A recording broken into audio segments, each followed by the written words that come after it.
What's up, YouTube? Today, it's going to be a long video. There also might not be any knives.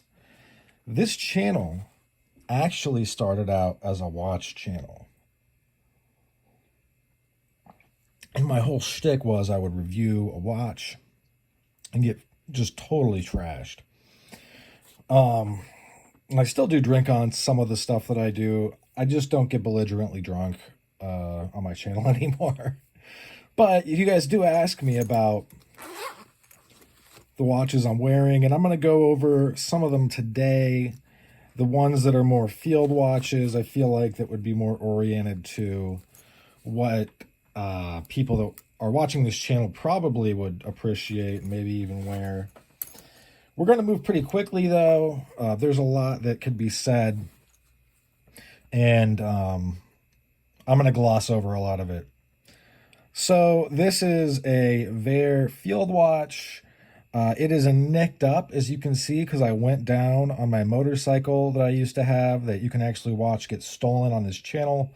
I'll put a card right here if I remember. If I don't, just look back. It's a ways back, though. I've done a lot of videos. So this is a nice one. I believe it is. It's assembled in America. Swiss movement, 100-meter water resistance. It's actually assembled in Los Angeles, to be very specific. Has a truncated 3 to make room for the date. The second hand does not hit the tick marks, which is whatever. I mean, I don't really trip about that. And it has decent lume, enough that it does work okay. I mean, it fades out after a little bit, but really, if you're out there operating.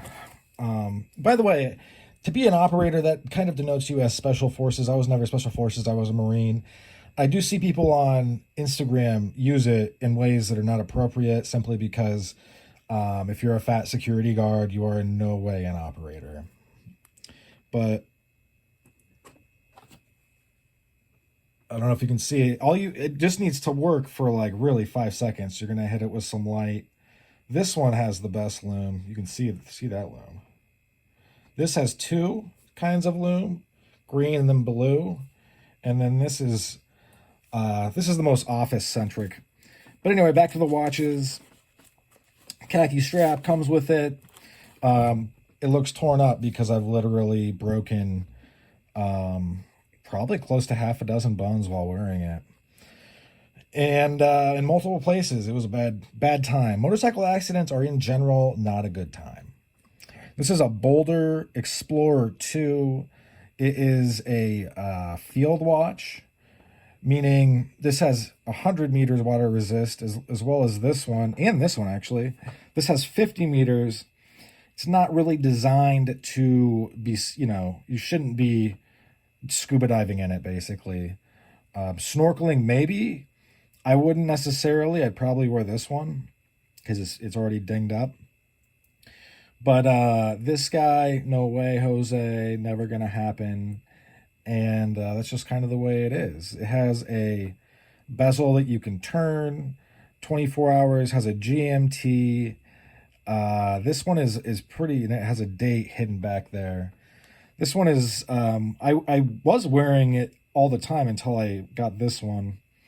As you can see, this one also has a GMT, and inside there is a 24-hour track. This one, the 24-hour track is this, and you kind of have to... This one gives you a lot of options, though, because you can mark time with the bezel. This is a Citizen Eco-Drive, meaning it is run by the sun. It has a day of the week complication as well as the date.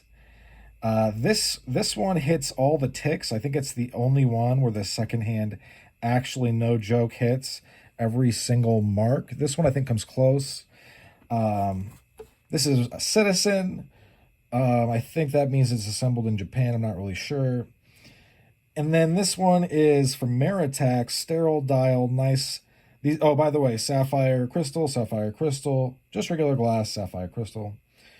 Maratac is assembled in, I think, California. This is a Swiss movement. The lume on this is bananas. has a GMT. The GMT on both of these can be moved independently and then set, but you're setting it on a 24-hour track.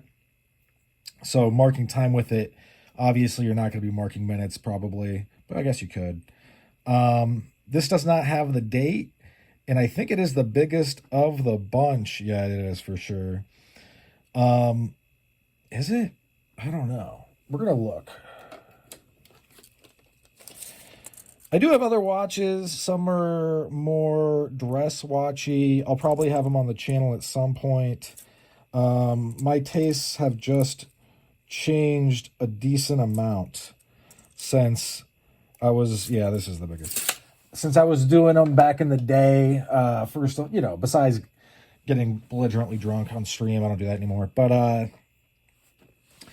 for me, if you've been, the watch people will already noticed and probably poo-pooed it, that these are all quartz. I do not rock mechanical watches.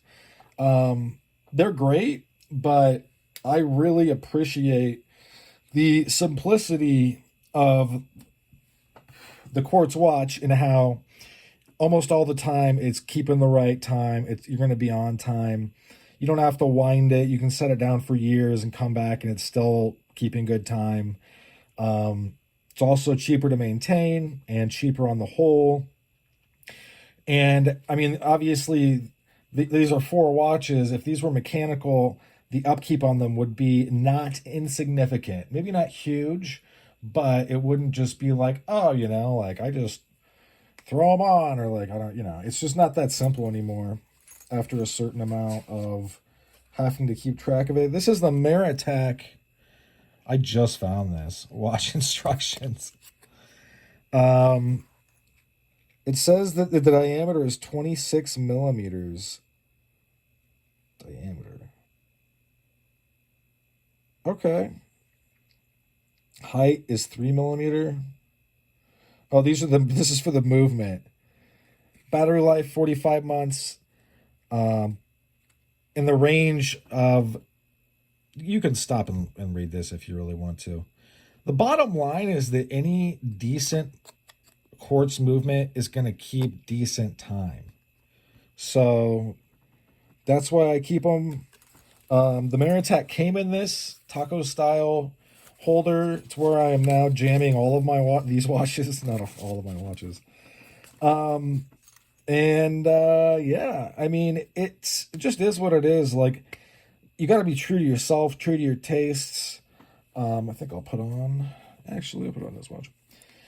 And you can see that I like NATO straps. 3 of the 4 are NATO straps. You also have to be true to your budget, and your budget will dictate your taste to a point, but also the utility of the watch. These are all, well, at least these are all field watches. This is more of an office, like, traveling watch. I really like this watch. And it does what many expensive watches do not do.